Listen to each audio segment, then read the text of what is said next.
Hello guys, कैसे हैं आप लोग। उम्मीद करता हूँ अच्छे होंगे और अपने एग्ज़ाम की तैयारी अच्छे से कर रहे होंगे, जो भी आपके एग्ज़ाम लगे होंगे। बाकी लोकसभा का जो चुनाव था वो बहुत ही एकदम सस्पेंस वाला था। लोकसभा 2024 कल जो है उसका रिज़ल्ट आया है। एनडीए गठबंधन ने 400 का नारा दिया था कि 400 सीटें आएंगी, 400 से अधिक आएंगी, 400 टारगेट सेट किया था, लेकिन वो नहीं हुआ। और इंडिया गठबंधन ने जो है 234 सीटें प्राप्त की और एनडीए ने 294 सीटें प्राप्त की। अदर में 18 सीटें गईं। सबसे बड़ा मुद्दा ये आता है कि जो पहले हमारी सरकार थी बीजेपी की, उसने ऐसा क्या किया कि उसकी सीटें कम हुई। ये एक सोचने वाला मुद्दा है। बाकी बात करें अपने प्रदेश की, उत्तर प्रदेश की 80 सीटें लोकसभा की हैं और यही माना जाता है कि लोकसभा में जो गेम चेंजर का काम करेगा वो यूपी करेगा, और वो करता भी है क्योंकि जब पहली बार बीजेपी की गवर्नमेंट बनी थी तो 80 में से 72 सीटें लगभग प्राप्त हुई थी, मतलब 70 से ज़्यादा सीटें मिली थी। तो इसी प्रकार से 2019 में 60 से ज़्यादा सीटें प्राप्त हुई थी, लेकिन इस बार क्या हुआ कि 33 सीटें रह गईं। ये थोड़ा सोचने वाली बातें हैं। बात करेंगे ऐसा क्यों हुआ।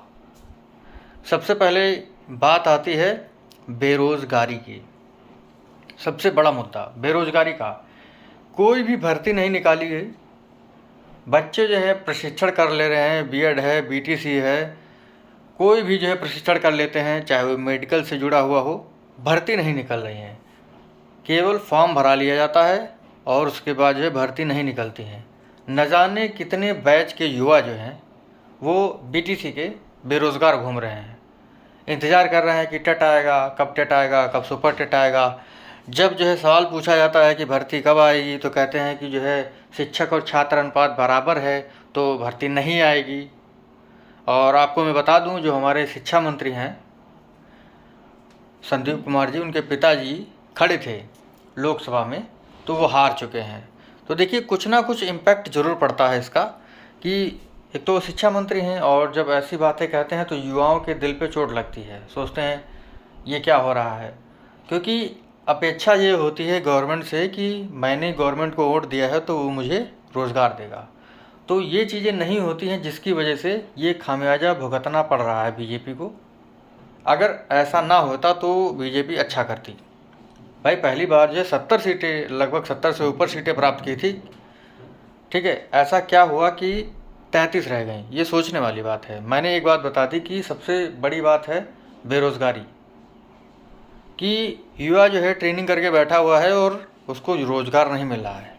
अभी सुनने में आया है कि हमारे मुख्यमंत्री योगी जी ने जो है कल बैठक बुलाई है अधिकारियों की, सचिव की, कि ऐसा क्या हुआ कि सीटें कम हो गई। और उन्हें पता है कि सीटें क्यों कम हुई हैं। उन्होंने कभी भी बेरोज़गारी पे बात नहीं की, महंगाई पे बात नहीं की। जो मेन मुद्दे हैं उन पर बात नहीं हुई, इसी वजह से ये चीज़ें हुई, आपको पता है।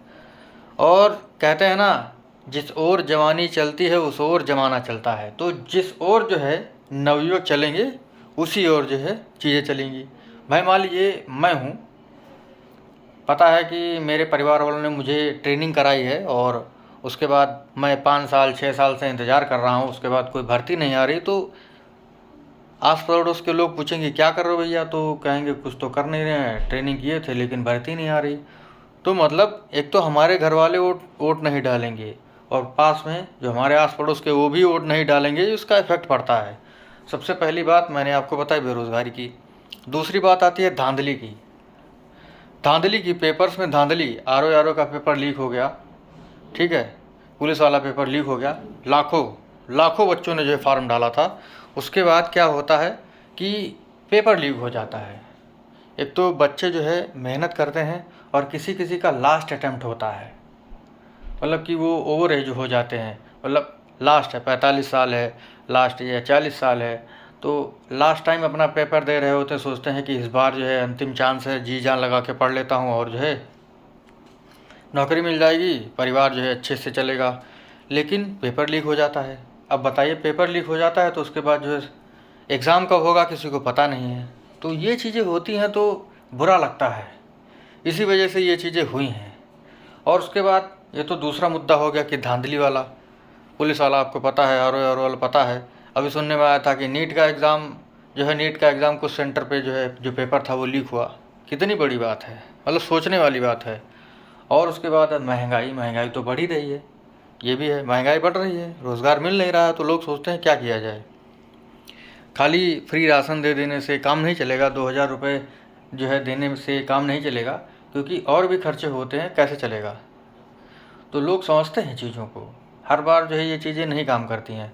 रोज़गारी हो गई, उसके बाद जो अग्निवीर, हमारे सैनिक जो है पहले तो बहुत मेहनत करके जो है भर्तियाँ आती हैं, उसके बाद जो है उनको अग्निवीर बना दिया जाता है संविदा पे, 4 साल नौकरी करेंगे, उसके बाद जो उनको रिटायर कर दिया जाएगा। और उनको अगर वो उनकी डेथ हो जाती है ऑन ड्यूटी तो उनको जो है शहीद का दर्जा नहीं दिया जाएगा। तो ये सारी चीज़ें बहुत ज़्यादा इम्पैक्ट कर रही हैं, ठीक है। खाली जो है मैं यही बात करूँगा कि कमी कहाँ पे रही, बाकी कोई बात नहीं करूँगा। और जैसे धार्मिक मुद्दों पर बात होती है तो यहाँ पर जो है बहुत सारी चीज़ें होती है, धार्मिक मुद्दे पे मैं कोई बात नहीं करूँगा, मतलब ठीक है, इसको याद रखिएगा।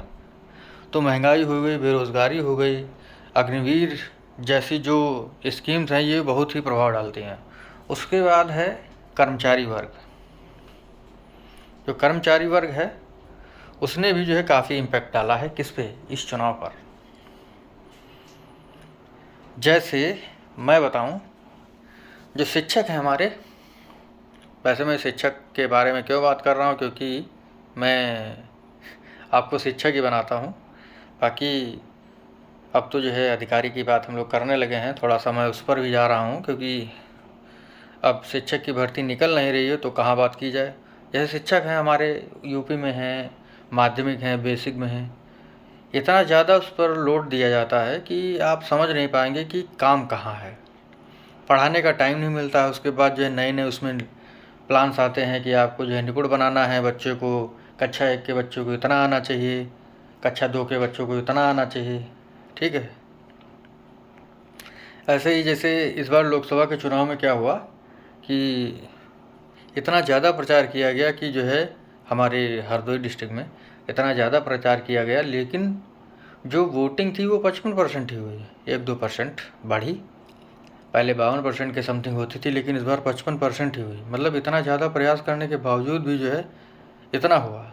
और बेसिक शिक्षा विभाग के जो टीचर्स हैं उन पर ये रहता है कि आपको जो है 75%, 80% उपस्थिति करनी है, जबकि वो बच्चे ऐसे होते हैं जिनको पढ़ाई से कोई मतलब नहीं होता है। जब हम लोग बच्चों के घर जाते हैं तो कहते हैं, अरे सर जी वो जो है तेन शरबत देने गो है, अब आवत हुई, अब वो शरबत देने गया है, कहीं खाना देने जा रहा है, कहीं मम्मी के साथ नानी के घर चला गया, महीनों महीनों नहीं आते हैं।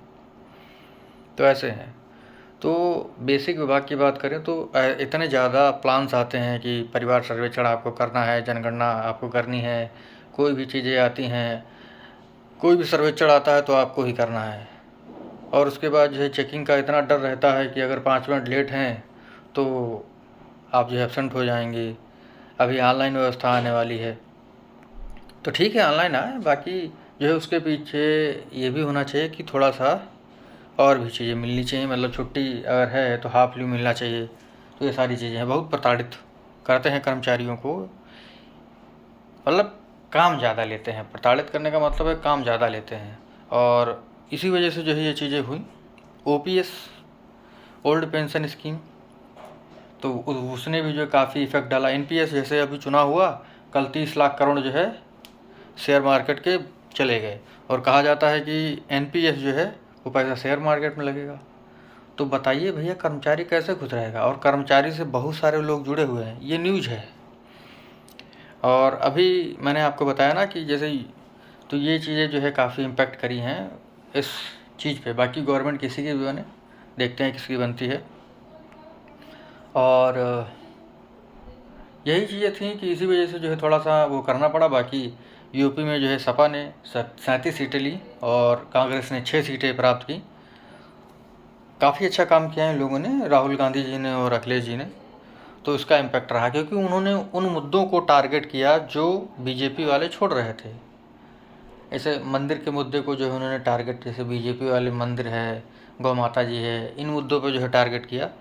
तो वो हर बार जो है वो चीज़ टारगेट करेंगे तो काम नहीं चलेगा ना। जो रियल की चीज़ें हैं वो चीज़ें टारगेट की गई, जैसे महंगाई को रोकना, मुझे पता है महंगाई रुकेगी नहीं, महंगाई कांग्रेस की गवर्नमेंट में भी नहीं रुकेगी, लेकिन मुद्दे होने चाहिए ना। ये नहीं है कि हमने ये काम कर दिया है, मंदिर बनवा दिया है, या चलिए मंदिर बन गया अच्छी बात है, और भी सारी चीज़ें, मैं मतलब वही बता रहा हूँ, मैं धार्मिक चीज़ों पे नहीं जाऊँगा, क्योंकि धार्मिक चीज़ें थोड़ा सा अलग लेवल पे चली जाती हैं, वो चीज़ नहीं होनी चाहिए, क्योंकि मैं आपको जानकारी दे रहा हूँ कि ये चीज़ें क्यों हैं, बाकी मेरा कोई उद्देश्य नहीं है। तो होता यही है कि उन लोगों ने महंगाई पे, पढ़ाई पे, बेरोज़गारी पे, इन सब सारी चीज़ों पर जो है काम किया, इसी वजह से उनको जो है सफलता मिली। बाकी गवर्नमेंट किसी की बनती है। बाकी अभी भी पता चला है कि यूपी के सीएम हमारे श्री आदित्यनाथ योगी जी कल जो है मीटिंग रखने वाले हैं सभी अधिकारियों के साथ, जो भी बड़े बड़े अधिकारी हैं, सचिव हैं, कि भैया जो है ये क्या हो रहा है, कैसे हुआ। तो यही सारी चीज़ें हैं, बाकी देखते हैं क्या होता है। जैसा कुछ होगा मीटिंग में मैं आपको बताऊंगा। बाकी देखते हैं गवर्नमेंट किसके मिल बनेगी। Thank you.